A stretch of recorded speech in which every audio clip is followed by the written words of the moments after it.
That animal blondano!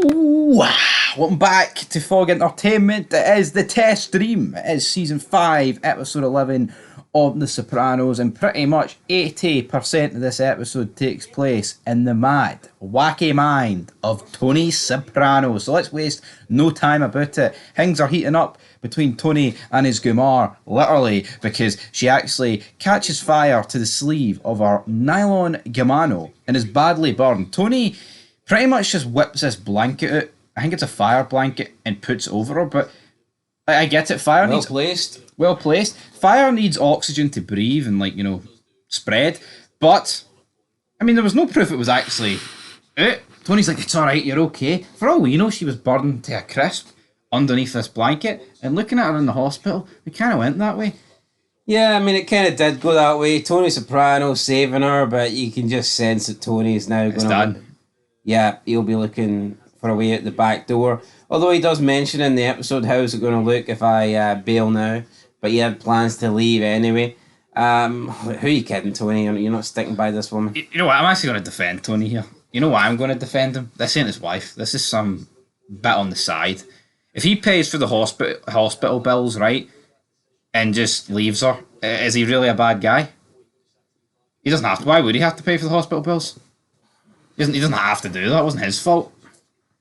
I know, but that seems like a Tony thing to do, doesn't it? Yes, but it's not his wife. It's his bit on the side. You know what I mean? Well, he wanted to give his fucking followers bit on the side a shitload of cash, so I think this woman's kind of entitled to it.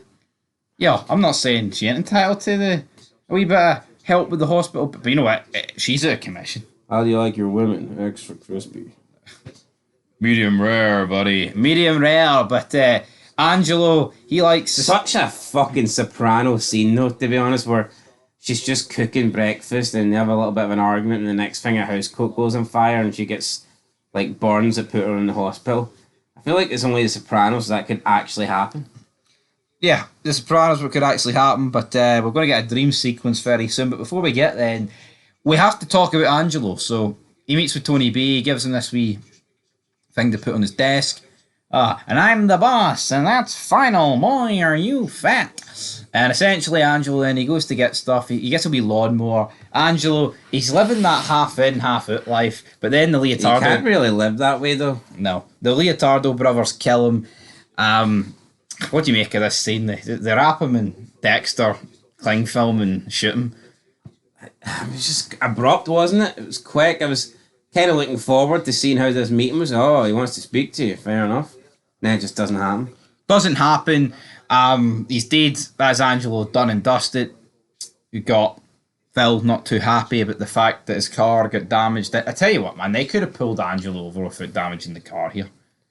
Yeah, it wasn't smart on their behalf, but it just seems like in The Sopranos, you'll get offed for any reason whatsoever. Yeah, it's not exactly brilliant at the end of the day. But then Tony, he's like, you know what? I'm actually going to go to the Plaza Hotel in New York City. I believe this is the same hotel that features in Home Alone 2. Would you agree with that? It reminded me of the same hotel. I mean, it could be, but I mean, a lot of hotels look the same from There was no Donald Trump, though, making cameos here. Tony, though, he gets an escort over. He receives a voicemail from Silvio, tells him about Angelo's death, which immediately sparks him to remember that's why Tony B was so off this morning. Tony B was preoccupied, so to speak, earlier. Tony basically just ranting and raving about here, how will that make me look? But Tony B wasn't having it, man. Then he kind of berated his two kids. It looked weird. His two kids look weird, it has to be said. You're going back to your mother. I'm going to take you now. Go get your uncle a Coke. And then Tony's like, you know what, actually, I'm just going to leave. Tony leaves, and that's how he got to the hotel.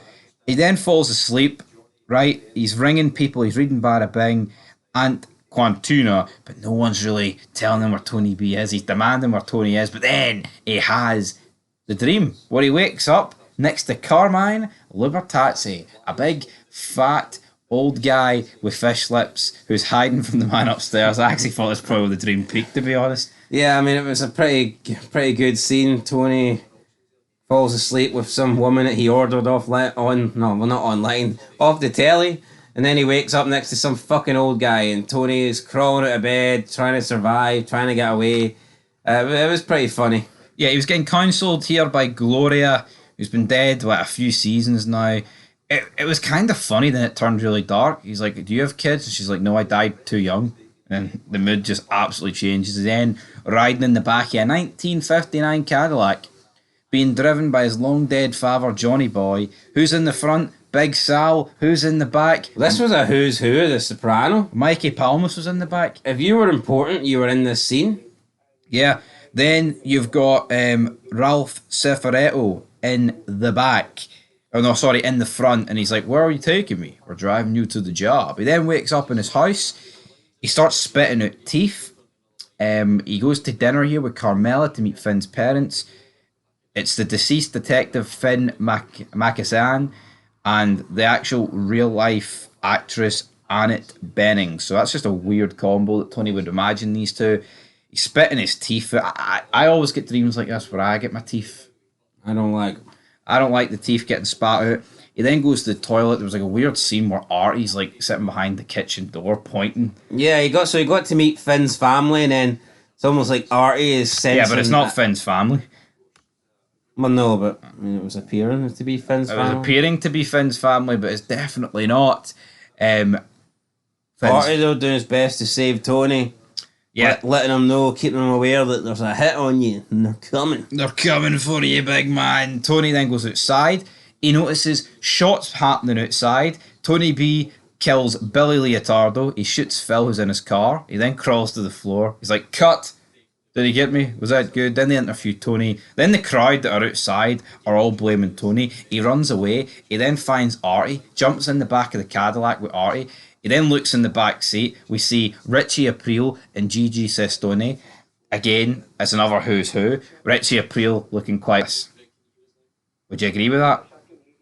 Richie Aprile, mate. I'd agree, I'd say so. Richie Aprile looked very old, but Tony B wiping out the Leotardo brothers, even though Phil survived. Do you think they should have done that on screen? I'd say so, but the other Leotardo brother wasn't even really built up that much, so it's like, yeah. You do get a glimpse of kind of what happened in the next episode, but it is what it is. Tony then meets his high school football coach. This is a wee bit filler for me. Then the episode pretty much ends with Christopher meeting him. He's like, Tony B's killed Billy. He's wounded Phil. Chris is like, fuck, we're going to have to do something about this. Tony's like, yep. He then goes to bed and he tells Carmel over the phone, I had one of my Coach Milano dreams. And that is pretty much how the episode ends. A lot happened. A lot has spiraled out of control. I think you either love or hate these dreams in The Sopranos, but to be honest, I'm kind of in the middle. I think sometimes they're quite fun and intriguing, but I think for something this big, you don't waste it on a dream. And I thought the same about Big Sal as well. It's like Tony finds out he's a rat in the dream because he has a fish head. That's absolutely ridiculous. Anyway, I'm going to give this episode a 6 out of 10. What are you giving it? I mean, it was good. It did seem a little bit far-fetched, though. Plus, the whole... I mean, it was 80% dream. Like, I don't mind a little dream sequence, but when the episode is mainly one big dream, like, did it really happen, Sal? You know, did it really exist, Sal? And most of the stuff that happened in this episode didn't exist. No. I mean, it was good, but it was kind of filler. Kind of filler. Anyway, guys, 6 out of 10. Peace.